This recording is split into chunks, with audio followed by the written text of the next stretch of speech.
Hi everybody, welcome back to the channel. Today we're going to be continuing our look at the Metatravelers Legendari figures with the Crimson Enforcer. If Saturday morning cartoons fueled your imagination as a kid and powers your action figure collecting now as an adult, then you're in the right place. Thanks for stopping by and welcome to Saturday Morning Toy Collector. And if you like my content, please consider subscribing.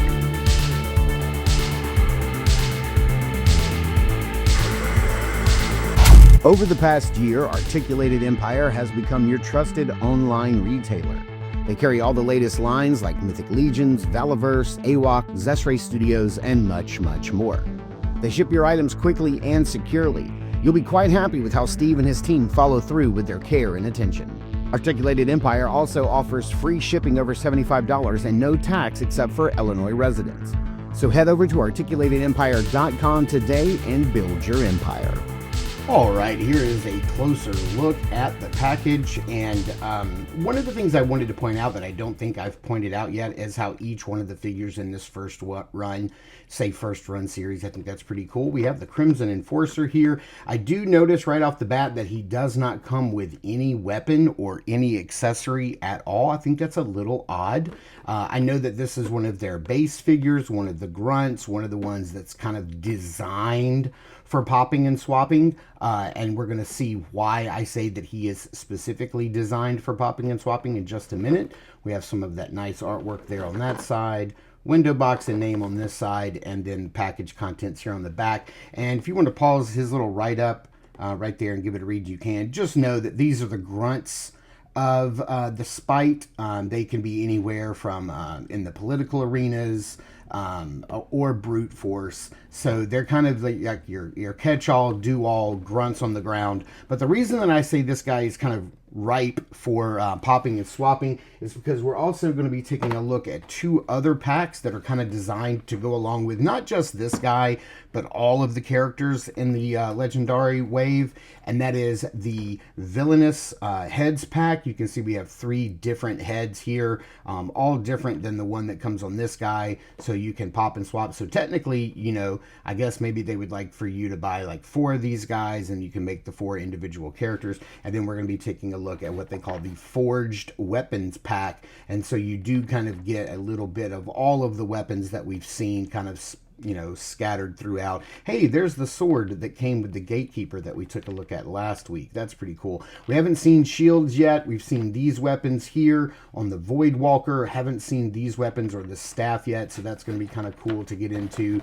There it is again. Nicer look at those figures there, and then the 3 heads here on the back. No little write-ups or anything like that. So this is the first time we're really going to get into some popping and swapping and customization with the Legendari line. So right off the bat, just taking a quick look at some of the accessories he does come with. He does come with 2 gripping hands, 2 kind of gesturing hands, and then 2 relaxed hands, as well as the punchies that are on him in the package. The only other accessory he comes with is the little plug, which is right here for his chest. And I believe that, judging by the distance here, it looks like the you can see that the plug is not necessarily centered on the back. It's kind of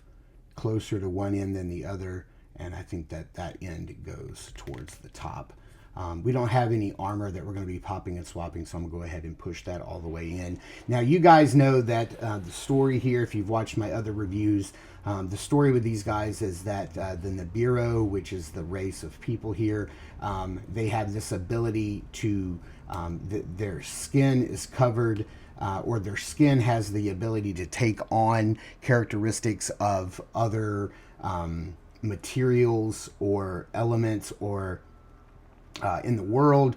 So like this guy, you know, maybe he's, I don't know if it's like lava or if it's like hot rock or something that this particular Spite has melded his skin with. But we do also know that as far as like the parts that are removable, You have the gauntlets will pop off, so you can pop and swap those with other legendary figures. It looks like they've got some sort of bone material or maybe some kind of rock formation. It almost looks like a spinal cord to me here. And then of course your shin guards, your leg armor comes off, and they are keyed. I just say, you know, left on that side, not keyed, but they are marked left and right. And then you have this really nice head sculpt, which I really like. I like this a lot. I like the rock formation kind of looking like a beard. You've got these rock formations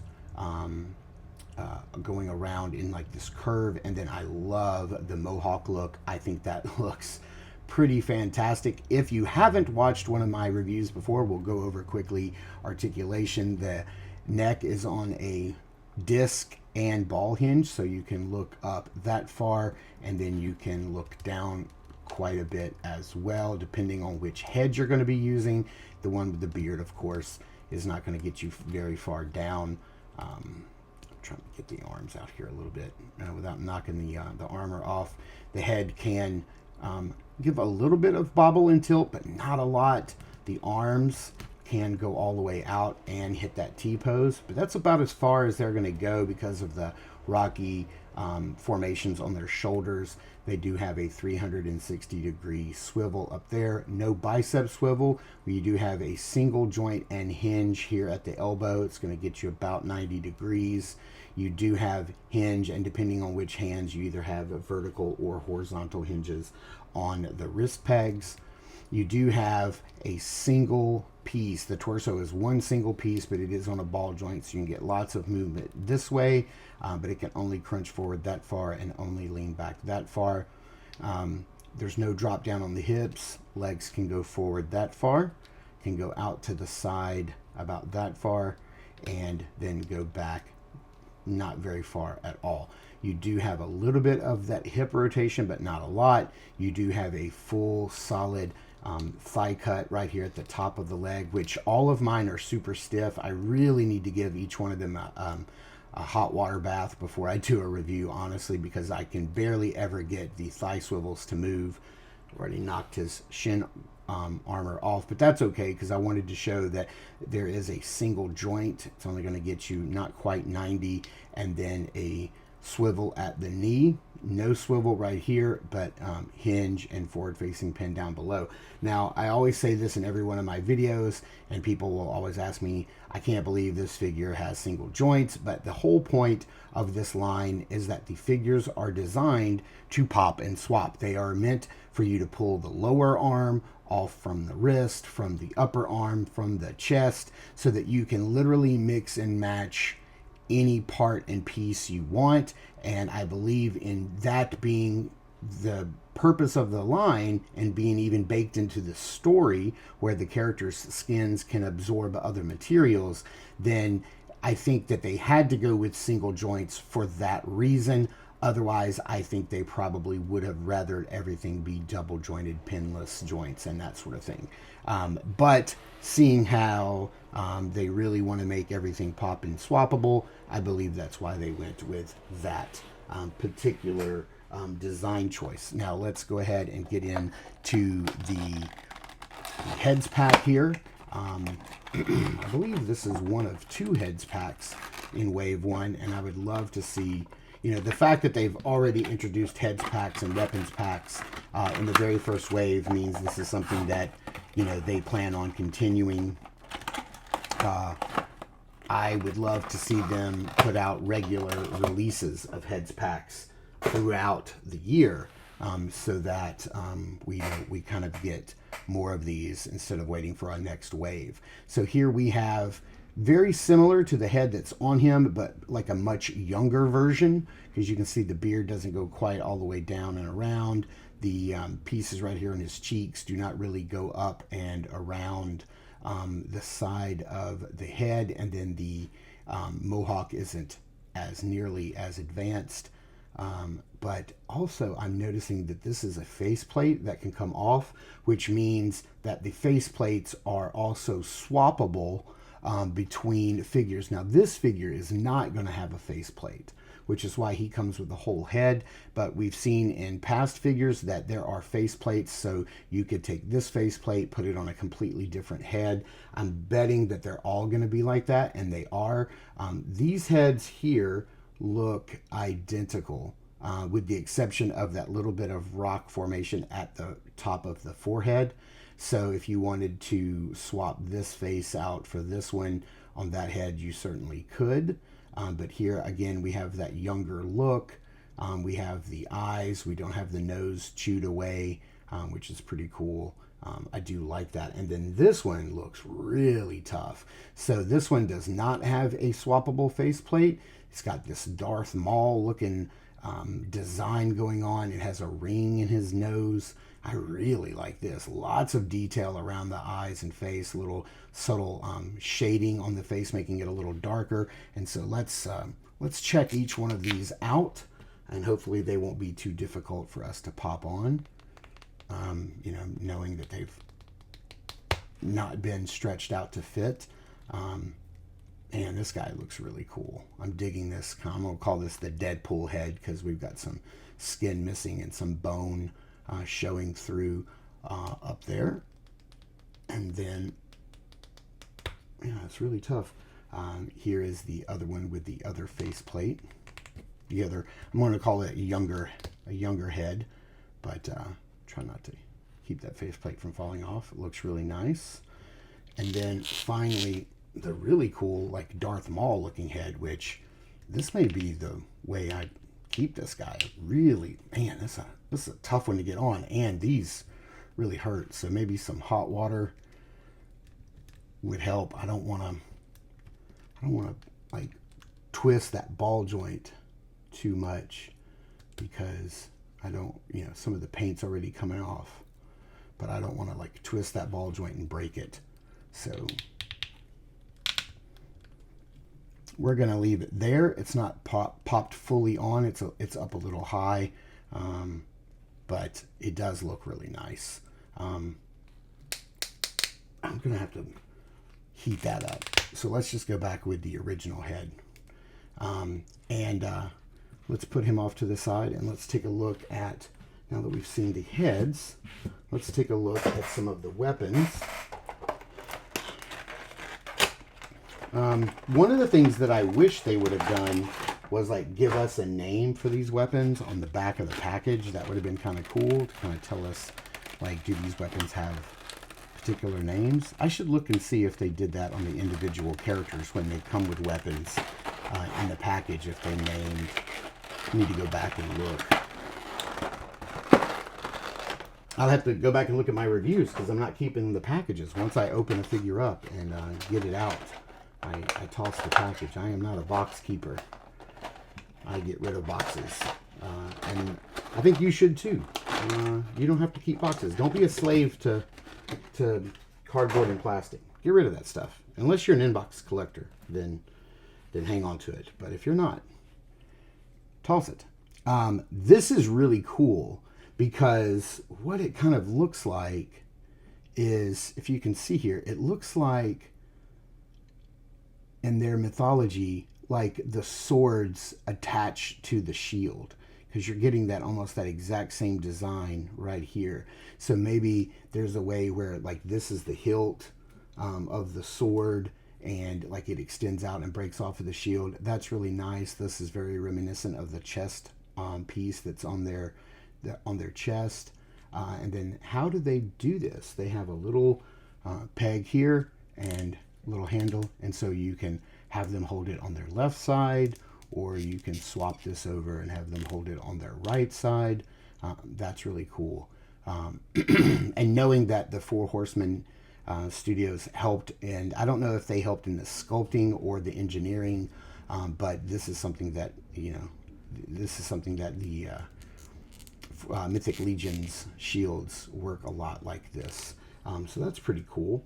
We have seen this sword very recently in the Gravekeeper figure, just in a different colorway. Now we have this black and red colorway, which is pretty cool. We saw these weapons with sort of like a bluish purple and dark gray colorway with the Void Walker, which was one of the very first figures we took a look at. So that's pretty cool. We do get 2 of these swords, which are very neat, and lots of detailing and circuitry and paintwork, not just on the blade, but also on the hilt as well. And then this right here is insane because we're seeing some of that similar tech design from the long arm blades being repurposed here for this very technical looking dual-ended spear staff thing with cables running through it, lights, and man, this just looks pretty incredible. So I think the first thing that we're going to need to do is really kind of pop these hands off and give him his weapon holding hands and see how this looks. I love the idea that popping and swapping and customization was baked into not only the design DNA, the engineering of these figures, but also the narrative as well. I think that's pretty neat. I've probably said that in every review. But if you want to see how he looks holding like a sword, it's going to be like that. It looks really nice. And then man, I really don't know what to call these. They sort of remind me of the Batleth from Klingons. But we saw how this worked with the Voidwalker in that very first video. So that's really cool. And then the longer sword. One of the things that I've noticed with the Legendary figures is once you pop off a piece of their armor from it being stuck extra good from the factory and shipping, they have a tendency to want to fall off pretty easily. They don't stay on very well, which is kind of a bummer when you're just kind of handling the figure. They're not going to fall off while it's on your shelf. But just while you're posing the figure, handling it, positioning weapons and whatnot, it can get kind of frustrating. But of course, they can dual wield. There's no butterfly joint, and you don't get any chest cutouts. But the hands are pliable enough that, yeah, you can get him holding, a two-handed weapon. So let's get this guy on the rotating base and just give our final thoughts. One of the things that I constantly hear when I watch other people's reviews of the Metatravelers Legendari figures is that it's kind of a mixed bag. There are still some tolerance issues when it comes to how far you can push the knees with the single joint. Loose joints here and there, although I haven't encountered many loose joints. And then probably the biggest complaint, other than the armor popping off, is that they have a little difficulty holding on to the weapons. The hands are just a little too open. They're a little too soft, and the weapons have a tendency to slide around. Now, I haven't had a ton of problems when I've posed my figures and put them on a shelf. I have no problem with them holding their weapons. They hold them just nicely, but it is a loose fit. They need to check that tolerance, but I don't want that tolerance to be checked so much that the hands become too immobile, because I just think that having hands that are a little more pliable is the way to go, so you don't feel like you're going to break a finger, break a hand, or like break a weapon.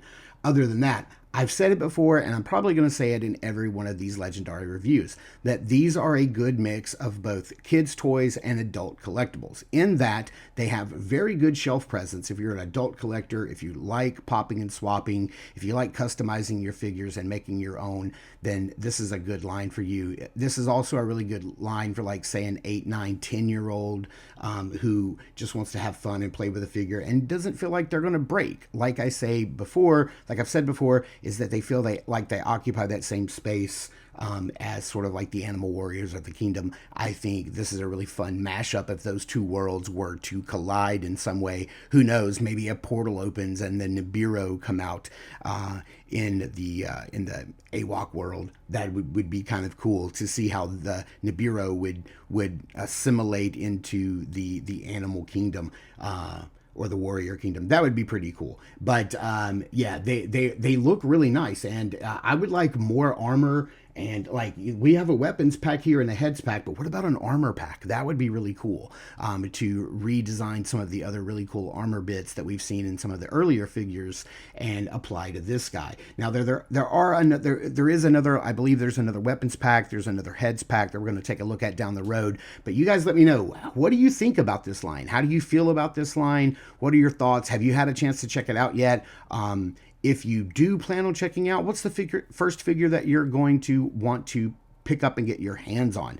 Let me know in the comments down below. Be sure to check out our podcast called Across the Toyverse, wherever you download your podcast. And be sure to check us out over at Instagram at Saturday Morning Toy Collector. I am your Saturday Morning Toy Collector, Mark, and I'll see you in the toy aisles.